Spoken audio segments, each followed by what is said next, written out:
I talked about this quite a bit over the weekend, multiple times.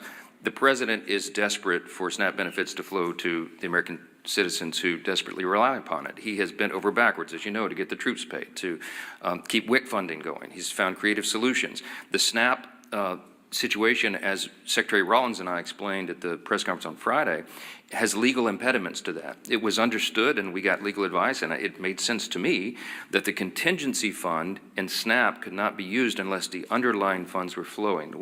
As Secretary Rollins relayed to you, this is pretty commonsensical. The contingency fund is an extra, in layman's terms, it's an extra fund that is there, for example, if you have an unexpected natural occurrence, like a hurricane or something, and SNAP benefits are flowing, but you have a subset of the population that needs additional benefits, then the contingency fund would go. The way we always understood it was the contingency fund could not be used legally if the underlying fund was suspended.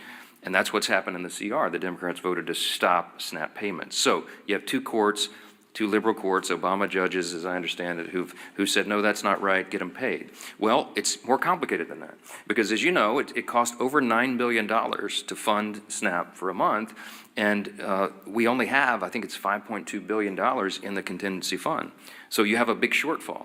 So it's not as easy as hitting go send on a computer. You got to go through and recalculate partial payments to the 42 million recipients of the program.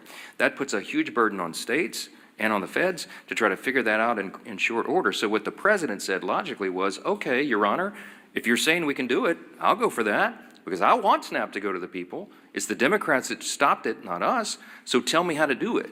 Because I have all my personnel here in the office, the legal minds and the number crunchers, and they're trying to figure out how this can be done. Give us some guidance. We're glad to do it.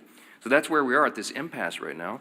As you noted, the president's not appealing the decision. He wants SNAP to be done, but he doesn't see the mechanism to do it. So you have Treasury, you have USDA, you have the other agencies involved that are working overtime, literally around the clock over the weekend, trying to figure out how to do this.